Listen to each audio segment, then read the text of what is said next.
Boa noite a todos. Vamos começar mais um estudo, mais uma reflexão da obra Mecanismo da Mediunidade, elevando o nosso pensamento a Jesus, pedindo aos bons espíritos que nos abençoem, que abençoe nosso entendimento, que nos permita, Senhor, nesta noite, neste momento de estudos, entender um pouco mais sobre a proposta da mediunidade, sobre esse sentido adormecido que muitos de nós traz consigo da espiritualidade, mas ainda mesclado em uma série de desafios de entendimento, transformamos ele num gerador de fenômenos sem qualidades, ou às vezes levamos para questões pessoais de engrandecimento do orgulho e da vaidade, sem dar a aplicação necessária a diminuir o sofrimento daqueles que nos buscam, a esclarecer aqueles que têm sede de conhecimento. Permita, Senhor Jesus, que entendendo melhor este processo, esta ferramenta, este sentido, nós possamos dar passos mais seguros dentro da proposta de trabalho no campo da mediunidade. Abençoe-nos nesse instante, nesta noite de estudos e reflexões, para que possamos entender o que Deus espera de cada um de nós. Permaneça conosco, Senhor, hoje, agora e sempre. Graças a Deus. Então, nós estamos estudando, o capítulo 17, estamos na parte final dele, e esse capítulo vem falando das reuniões de materialização.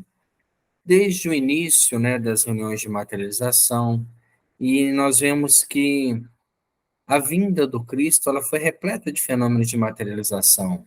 Nós tínhamos a transfiguração de Jesus, nós tínhamos as curas espirituais muito presentes, e são fenômenos, que materializam células saudáveis, que engrandecem aqueles que estão em dificuldade, que estão passando por momentos difíceis. Nós tivemos no nosso país uma série de fenômenos de materialização muito ligados ao início do desenvolvimento do conhecimento da doutrina espírita.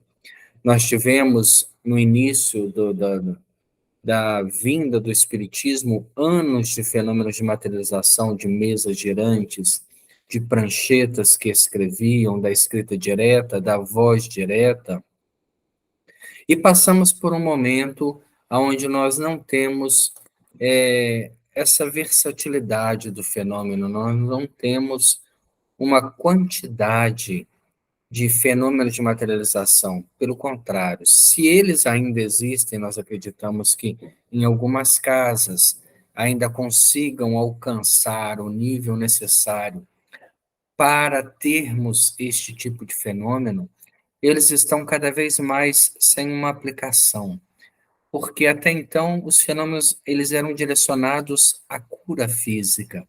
Os espíritos materializados, eles trabalhavam na reestruturação da saúde, e que levava às vezes anos. Nós temos uma série de obras que relatam esse tipo de trabalho, onde várias pessoas encontraram a cura do corpo físico.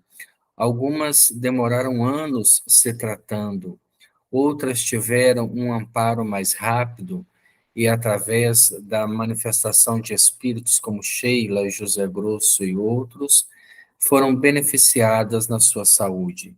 Nós temos um fato a narrar, tirado da biografia do Peixotinho, que está no YouTube, onde houve um atendimento através das reuniões de materialização que se faziam junto a ele, junto à equipe de trabalhadores que compunham com ele a Casa Espírita, e era uma equipe muito coesa, uma equipe muito pronta para este tipo de trabalho, de uma criança que havia aspirado, um parafuso.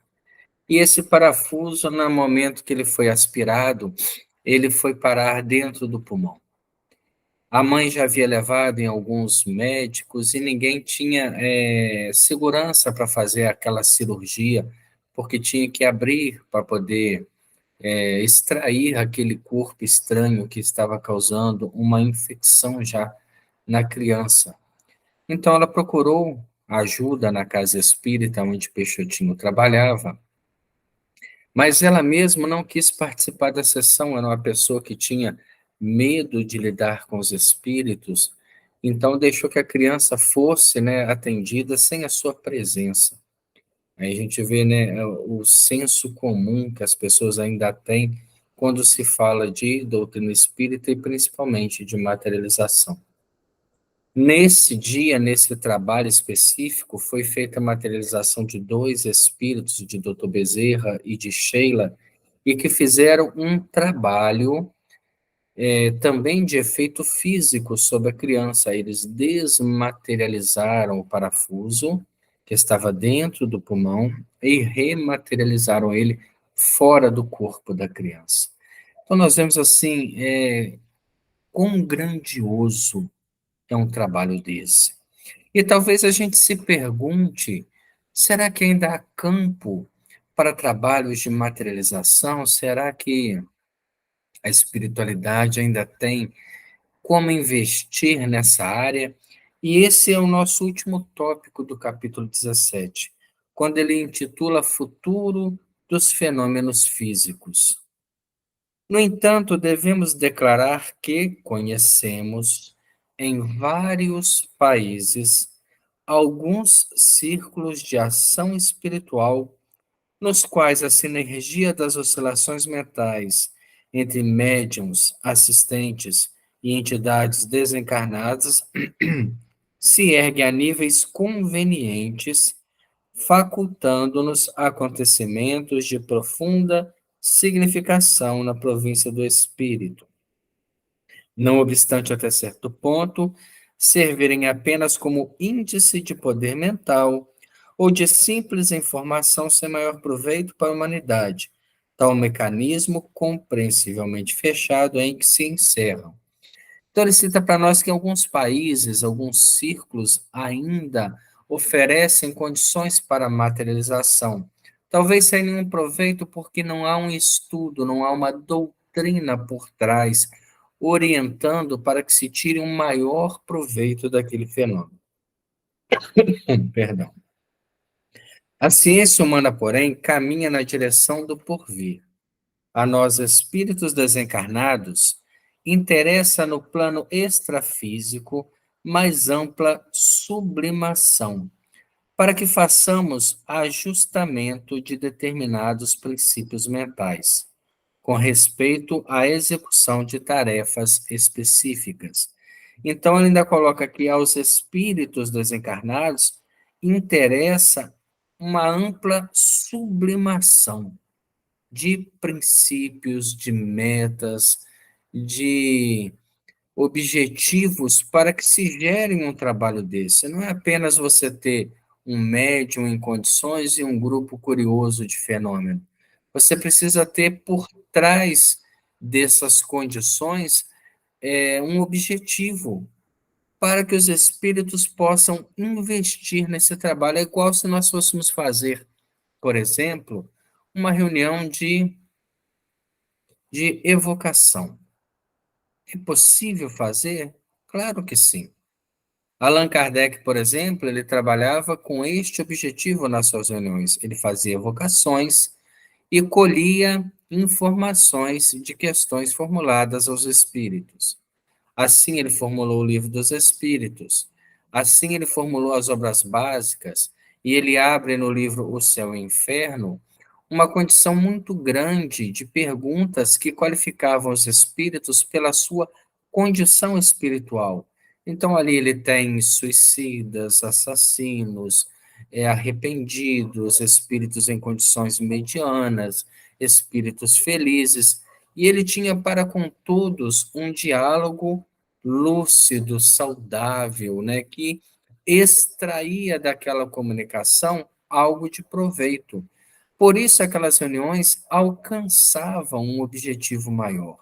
E ele tinha no seu corpo mediúnico todo um preparo, todo um amadurecimento, médiuns com uma faculdade bem desenvolvida, que são desenvolvidas lentamente, através do estudo da renúncia e da abnegação, para alcançar este nível. Se não é essa a realidade que nós temos, por exemplo, na nossa casa espírita, qualquer vocação que possamos fazer não vai alcançar o objetivo traçado. Então, não é que seja, né, nós não podemos. Não, a gente pode fazer desde que haja condições. Por exemplo, nós temos agora em nossa casa um médium de materialização. O que vamos fazer? Que tipo de trabalho? Qual o plano que vamos traçar? Os espíritos precisam de um plano que esteja pautado na sublimação moral, na renúncia, no trabalho, para que esses espíritos que materializem possam trazer para nós uma proposta de trabalho, de conteúdo nobre de vida, de convivência saudável. E ele encerra dizendo para nós, e aos encarnados, né, aqueles que estão voltados ainda para esses trabalhos. Interessa a existência em plano moral mais alto para que definam com exatidão e propriedade a substância ectoplásmica, assinalando-lhe os componentes e protegendo-lhes as manifestações, de modo a oferecerem às inteligências superiores mais seguros cabedais de trabalho, equacionando-se com homens e, para os homens, a prova inconteste da imortalidade. Então, se há recursos dentro de uma casa, que seja aproveitado, mas que estes recursos estejam direcionados por uma proposta moral superior, para que a espiritualidade encontre um bom campo de trabalho e para que os médiuns ofereçam proteção ectoplásmica. O que ele quer dizer com isso? Para que tenha qualidade o ectoplasma, para que os nossos pensamentos não venham a contaminar a estrutura que parte do médium para se ajuntar aos fluidos, tanto da natureza como espirituais, para se formar uma manifestação de ordem ectoplásmica, uma materialização de espíritos. Então a gente pode pensar nisso para o futuro. Será que a gente pode esperar da espiritualidade ainda um investimento em fenômenos desses? Quem sabe? Quem sabe se nós tivermos, por exemplo, toda uma equipagem mediúnica preparada, pessoas que vão participar desse fenômeno compromissadas, com uma elevação moral, com um trabalho social que lhes dê sustentação de renúncia, de preparo, de vivência, de amadurecimento, de valorização da vida e dos recursos que cada um possui, para que daí se tire um fenômeno de qualidade. Fica aí a nossa reflexão sobre essa proposta. Iniciando o capítulo 18, intitulado Efeitos Intelectuais, nós vemos que há uma divisão. No próprio livro dos médiuns, Allan Kardec traz essa divisão. Nós tivemos, por exemplo, os fenômenos físicos iniciais, que eram fenômenos apenas para o despertamento das faculdades do espírito.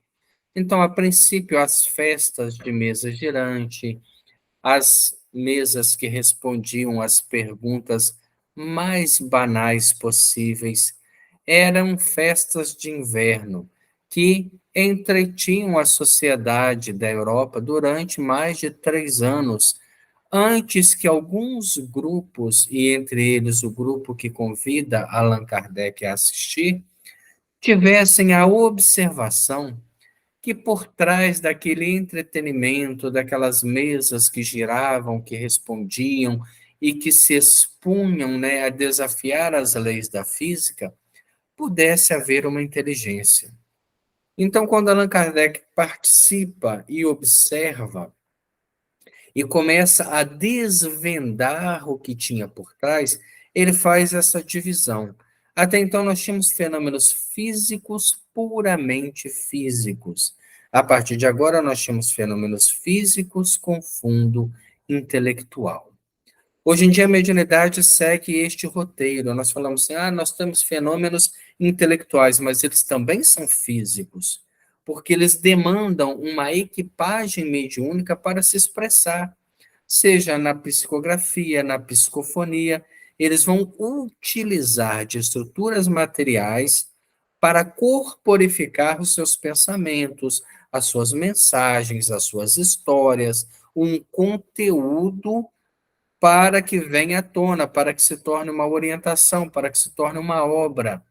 Então, os fenômenos intelectuais, eles são sempre adjacentes aos fenômenos físicos.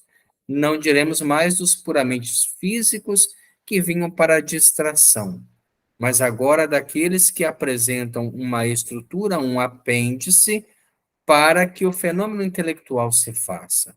A princípio, os médiuns reuniam em mesas e tocavam nessas mesas com as mãos, para que elas tomassem uma vida fictícia e pudessem responder perguntas.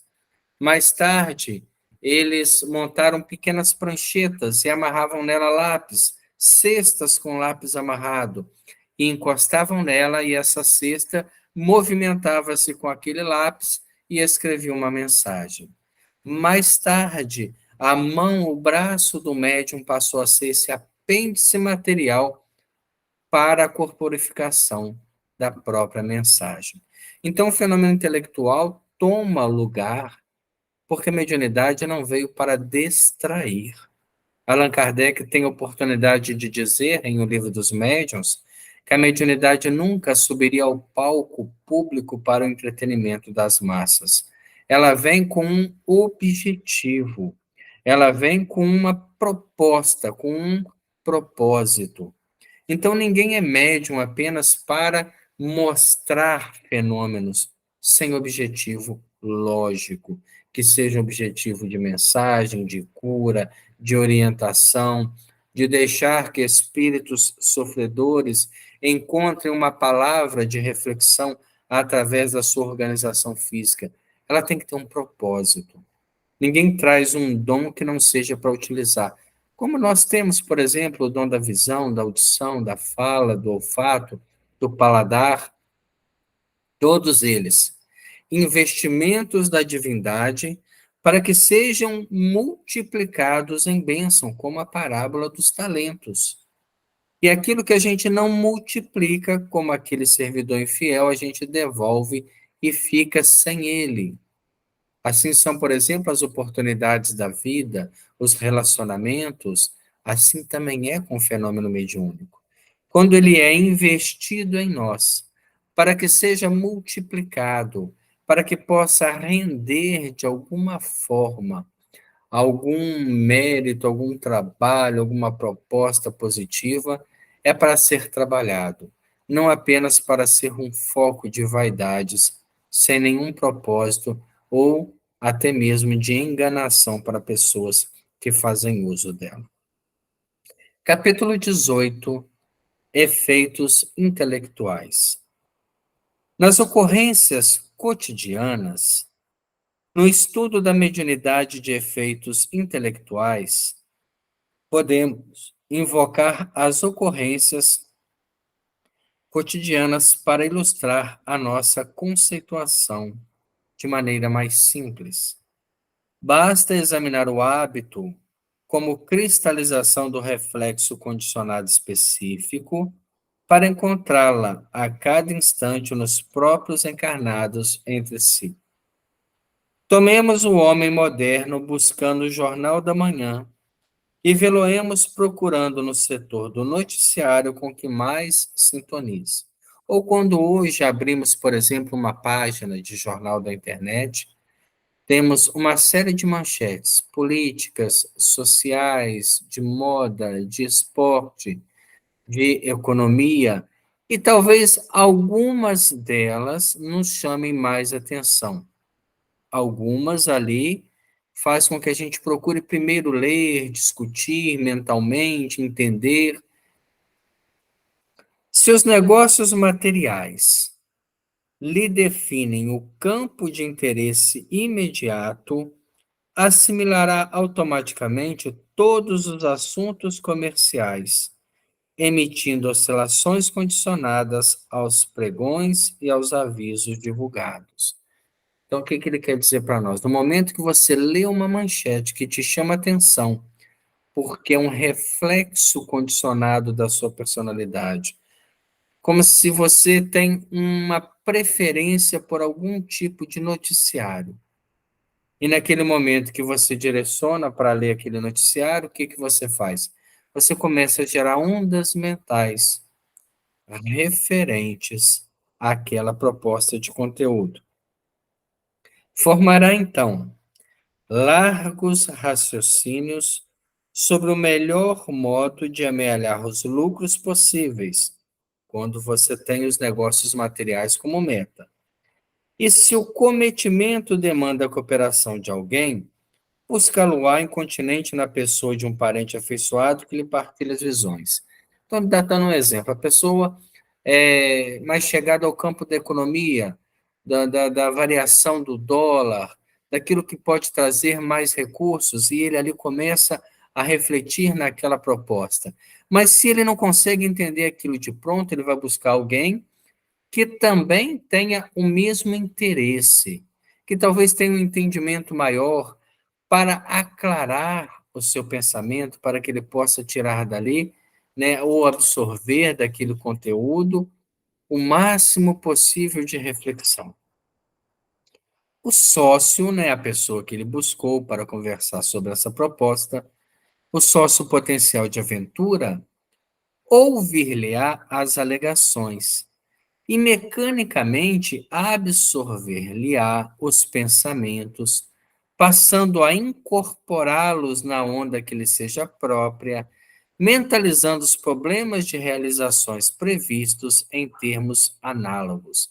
Então, naquele momento, a pessoa que ele procurou, que ele falou: olha, eu li sobre economia hoje no jornal, e fala que se nós vendermos isso, se alterarmos aquilo, vamos ter mais lucro, o que que você acha disso? E quando ele está falando para o outro, ele está absorvendo aquela proposta e refletindo sobre ela. Ele está recebendo e entrando naquela onda mental que lhe está sendo proposta. Cada um, de per si, falará na ação em perspectiva com os impulsos e resoluções individuais, embora a ideia fundamental lhe seja comum. Cada um vai colorir com o seu próprio entendimento, vai colocar os seus pontos de vistas, as suas expectativas, as suas, né, esperanças no mercado. Pelo reflexo condicionado específico, aurido por meio da imprensa, ambos produzirão raios mentais subordinados ao tema em foco, comunicando-se intimamente um com o outro e partindo no encalço do objetivo. Então, os dois, como trocaram experiências dentro de uma mesma área, dentro de uma mesma proposta, eles deixaram que aquelas duas mentes pudessem, naquele momento, conectar. Eles absorvem raios mentais e, ao mesmo tempo, produzem raios mentais sobre aquele foco. São duas mentes que, naquele momento, estão alinhadas, porque conversaram sobre o mesmo ponto. Isso se dá muito, principalmente, né, ultimamente, quando nós temos aí uma uma posição política partidária muito extremista entre um ponto e outro, entre uma vertente e outra. Então, aqueles que são adeptos de um lado conversam, né, e trocam informações extremamente daquele lado com uma perspectiva.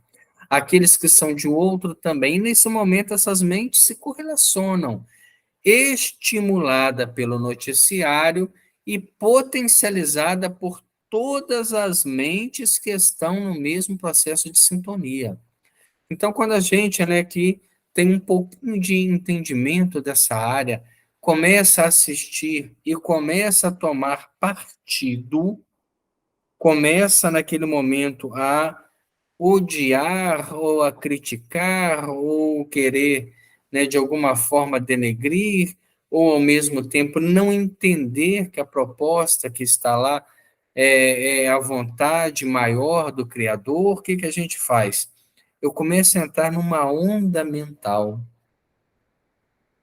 que não faz com que a gente tenha o discernimento necessário para não se contaminar com a crítica, com o azedume, com a falta de expectativa, com o pensamento, né, imediatista de achar que está tudo perdido, e isso faz-nos entrar em sintonia com energias imediatistas, com energias vulgares, tirando o nosso equilíbrio.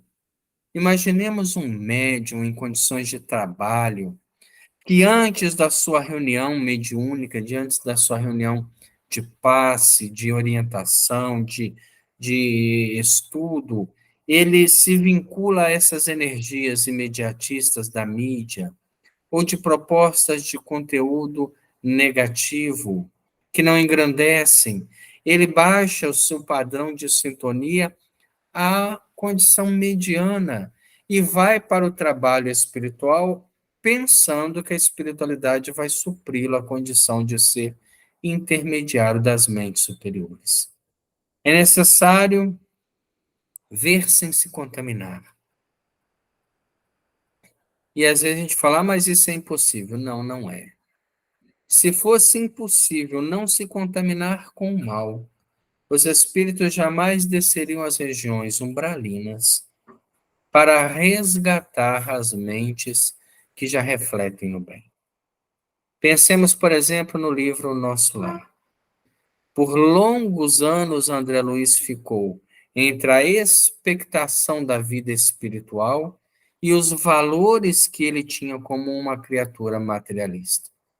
Quando o cansaço, quanto a dor, o sofrimento, a perseguição levou a um ponto que ele chegou quase ao limite da loucura, onde ele foi obrigado a entender que havia uma continuidade da existência, que ele já não pertencia mais ao mundo material da vida, ele é resgatado. Nesse momento, espíritos sob a coordenação do ministro Clarencio, à época ministro de Nosso Lar, descem às regiões trevosas e resgatam sem se contaminarem. Eles conseguem observar aqueles quadros sem espírito crítico de julgamento. Entender que cada um está naquela condição por ainda se locupetar dos seus pensamentos, dos seus valores, por ainda achar que aquilo é o máximo que eles conseguem. E é necessário ainda sofrer um pouco mais para se libertar. É a história do cachorro que chorava deitado em cima de uma tábua com um prego. E ali ele gritava, gritava, e alguém passando perto disse: Mas por que que esse animal chora tanto? E um que conhecia a história disse: Ele está deitado sobre uma tábua com um prego. E por que que ele não levanta? Porque ele ainda suporta, porque ainda está cômodo, por mais que está doendo, ele ainda consegue ficar ali. Ele ainda não sentiu que chegou o momento de mudar, de transformar, de expectar algo novo. Então, enquanto estivermos nas conversas sem proveito, nas anedotas da infantilidade e da imoralidade, nas discussões banais que se fazem nas casas de pasto, nas casas que oferecem os alcoólicos, na conversação da rua sem proveito, nós estamos fugindo das vibrações superiores. E se desencarnarmos numa hora dessa, vamos continuar nesse estado mental até que a renovação brote de nós, até que a gente queira e canse de sofrer, até que o prego comece a incomodar. Então, quando ele está falando aqui para nós que quando a gente abre um jornal e se detém a uma proposta de conteúdo, eu estou fazendo conexões. Nós estamos fazendo ligações mentais que se dá na mediunidade de efeito intelectual.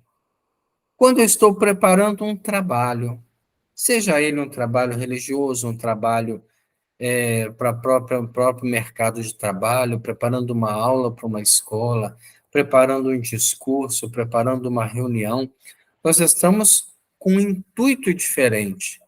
Não estamos ali apenas queimando tempo, distraindo.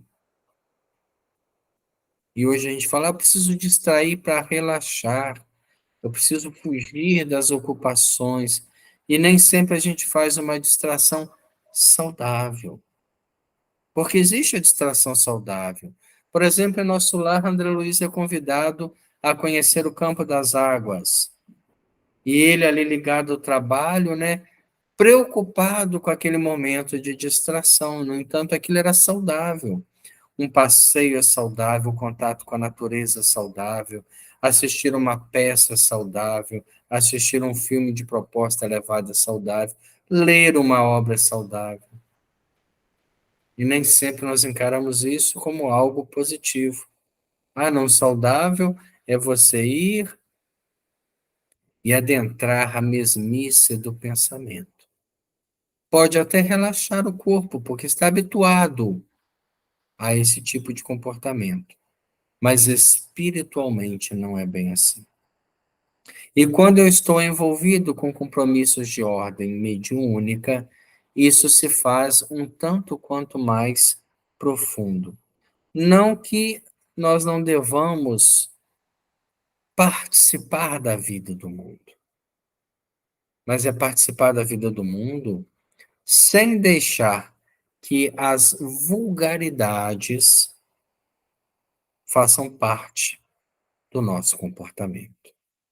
Então, que converse, mas converse algo elevado. Que se alguém vem com uma maledicência, seja educado e mostre outro caminho. Se alguém te pergunta algo sobre a religião, tenha tempo de mostrar que para você ela está sendo importante. Quem sabe para aquela pessoa também ela o será. Porque nesses momentos nós estamos em fenômeno mediúnico. A vida é uma sessão mediúnica.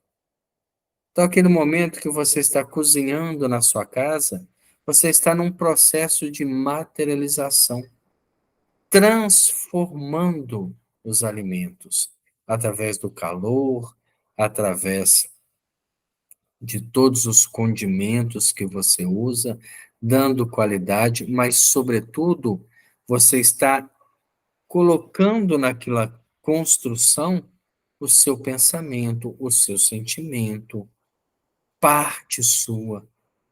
Quando você está trabalhando num setor público e tem a oportunidade de atender uma pessoa, você está doando algo de si e recebendo, porque a vida é uma troca constante. Nós estamos em constante fenômeno intelectual da ordem mediúnica. Quando você participa de um curso, você recebe aquela orientação. E isso faz com que você crie novas reflexões. Quando você escuta uma palestra, quando você assiste alguma coisa de útil, e mesmo quando você assiste algo comum, que você possa assistir, mas sem entrar naquela zona de vulgaridade do pensamento, da agressividade, da crítica mordaz, do julgamento do comportamento do outro, para que a gente possa ser do mundo sem pertencer às coisas mundanas. Esse é o convite que ele começa a fazer para nós e nos alerta. Todo o pensamento que nós temos, estamos fazendo conexões de efeitos intelectuais, que podem até transformar em efeitos físicos, quando você absorve uma ideia e transforma ela numa atitude. Então, toda vez que o pensamento despencar, o que vai acontecer com a gente várias vezes por hora, nem por dia, que a gente pare, respire e fala: posso ter um pensamento melhor. E corrige. Não brigue com o pensamento, porque brigar com você mesmo o tempo todo é cansativo. Mas traga-o de novo para uma proposta. Se viu algo que despertou em você um rancor, pense: por quê? Por que que aquilo me incomoda tanto? Por que há tanta animosidade dentro de mim? Se alguém te testa, esse é Deus.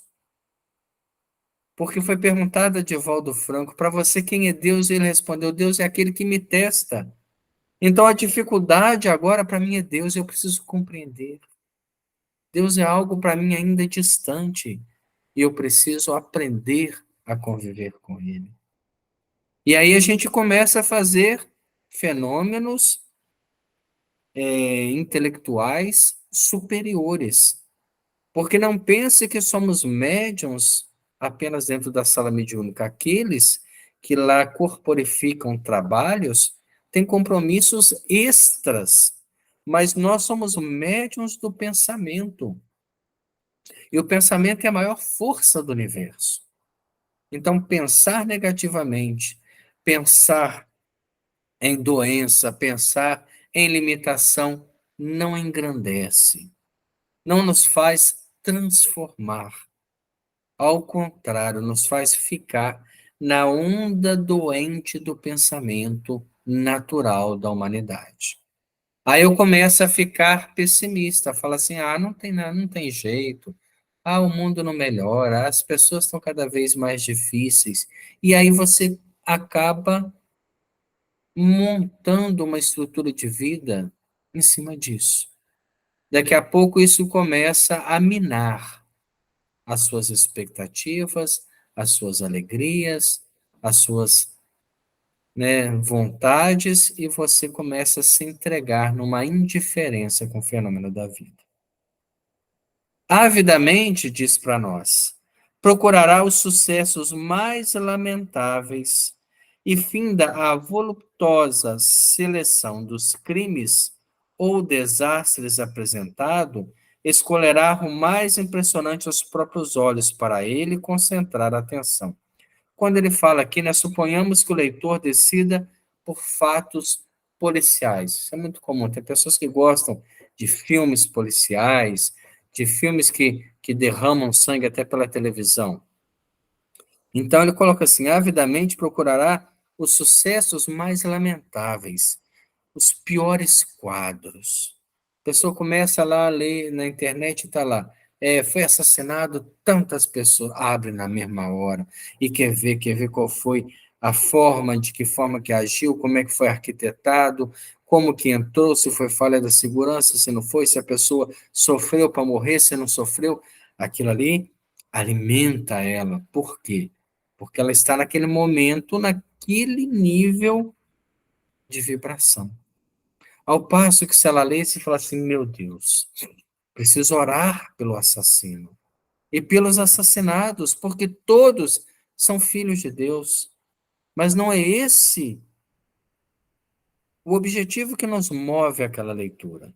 Então a gente procura os sucessos mais lamentáveis e fim da voluptuosa seleção dos crimes ou desastres apresentados, escolherá o mais impressionante aos olhos e nele concentra sua atenção. Feito isso, começará exteriorizando na onda mental característica os quadros terrificantes que lhe nascem no cérebro, plasmando a sua própria versão ao redor dos fatos ocorridos. Tem pessoas que adoram ser as mensageiras de notícias ruins. Adora saber de um crime, para contar, para ser a primeira a chegar com a notícia, para todo mundo envolver ela e naquele momento ela dominar mentalmente aquele grupo. Esquecendo que todos são filhos de Deus. Que todos, independente aquele que cometeu o crime, aquele que sofreu a ação, estão diante de uma lei. Que nós também estamos diante dessa lei. E às vezes, quando estamos ali alimentando a maledicência, Estamos nos comprometendo com ela. Ah, eu não cometi esse crime, mas eu cometi algo pior. Eu contei, né, baseado nos meus pensamentos, e às vezes até piorei o quadro, o que também é um crime. Sintonizei com as piores energias possíveis a maior parte do meu dia. E aí nós estamos fazendo um mau uso do talento do pensamento. E às vezes vivemos uma vida inteira sintonizados com aquilo que não nos faz engrandecer. Quando despertamos para estas verdades, a gente pensa, eu preciso disso 24 horas por dia. Eu preciso disso na hora que eu levanto pela manhã e reclamo porque está frio, porque está chovendo, porque tenho que trabalhar, porque tenho que lidar com determinada pessoa, ao passo que eu devia agradecer. Porque se ainda estou passando por questões que para mim é dificultosa, é porque sou um espírito em necessidade de aperfeiçoamento. Então a gente tem que ter muito cuidado com aquilo que põe o foco, a atenção.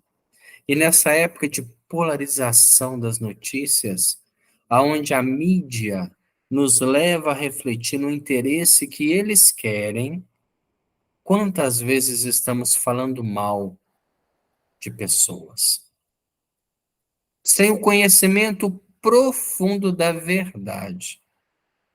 Porque quando uma pessoa chega para você e narra que foi vítima de alguma coisa, ela contou 50% da verdade. Porque os outros 50% só pode falar aquele que estava envolvido no caso. Ele pode até mentir, mas ele tem os outros 50% que compõem o fato. Então a gente nunca deve julgar. Se a pessoa narrou um sofrimento, entenda, compartilhe a sua dor, mas evite julgar. Me lembra, por exemplo, o atendimento fraterno, aonde novamente Divaldo Franco nos ensina. Ele atendendo a pessoa e pensando, meu Deus, quem sou eu para aconselhar? Sou uma pessoa comum. Tem às vezes os mesmos defeitos desses que me procuram. E de repente, nessa confabulação dele com seus pensamentos, uma mãe que tinha um filho tendo sido assassinado, chegou para ele e narrou a sua dor. E ele escutou aquela senhora chorando, e ele começou a pensar: o que que eu vou falar para ela? Eu não sei o que que ela está sentindo. Eu nunca senti uma dor de ter um filho assassinado. Sabe-se lá o que ele fez para ser assassinado? Ela está contando que ele foi assassinado. Mas se ele terá plantado alguma coisa que agora ele está colhendo, ninguém morre sem um propósito. A não ser aquele que suicida, que esse aí enlouqueceu por completo. E nessa confabulação dele tentar assim se desculpar, de se envolver com o problema, eis que o espírito Joana de Ângeles lhe surge na penumbra e diz a ele: você pode pelo menos dividir a dor desta mãe. Porque se ela sofre porque o filho foi assassinado, existe outra mãe que está sofrendo, que é a mãe do assassino, que se comprometeu com a justiça divina. E pode ter o filho também agora preso. Então há muitas dores em cima de uma única dor. Não julgue o fato, mas divida o sofrimento. Estenda o seu ombro. Leia o evangelho para as pessoas e você compreenderá melhor a vida. Neste estado de ânimo, continua ele dizendo para nós, quando a gente está com a atenção lá no crime, atrairá companhias simpáticas, todas com o mesmo foco, seja na maledicência, seja na especulação dos fatos, que, escutando-lhe as conjecturas, passarão a cunhar pensamentos da mesma natureza, associando-se-lhe à maneira íntima de ver, não obstante cada um se mostre em campo pessoal de interpretação. Então, quando a gente escuta a maledicência, igual é mesmo, né? Olha só, olha eu que pensava que aquela pessoa, né, era uma pessoa boa. Olha só, você não está nem só pensando, você já está falando. Então, aquilo ali tomou um campo de atração muito forte e espíritos ociosos que estão nessa vibração vão se acoplando. Falou, opa, achei alguém que pensa como eu. E ali nós estamos fazendo o quê? Daqui a pouco estamos intermediando o pensamento deles num processo de inspiração mediúnica. Daí em instante, se as formas pensamentos fossem visíveis ao olhar humano, os comentaristas contemplariam no próprio agrupamento o fluxo tóxico de imagens deploráveis em torno da tragédia, a lhes nascerem da mente no regime de reações em cadeia, espraiando-se no rumo de outras mentes interessadas no acontecimento infeliz.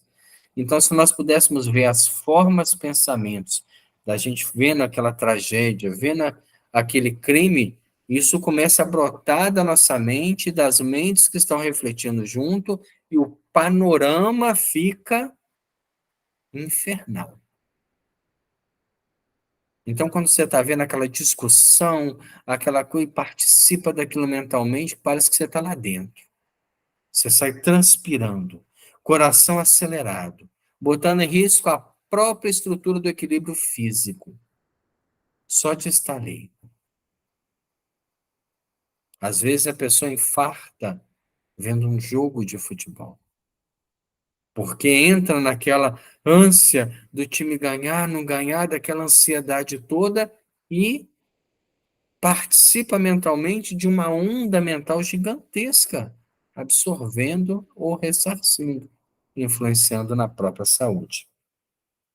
E, por vezes, semelhantes conjugações de ondas desequilibradas culminam em grandes crimes, nos quais espíritos encarnados, em desvario, pelas ideias doentes que permutam entre si, se antecipam às manifestações da justiça humana, efetuando atos de extrema ferocidade, em canibalismo franco, atacados de loucura coletiva, para mais tarde responderem às silenciosas arguições da lei divina, cada qual na medida da colaboração própria que nos refere à extensão do mal.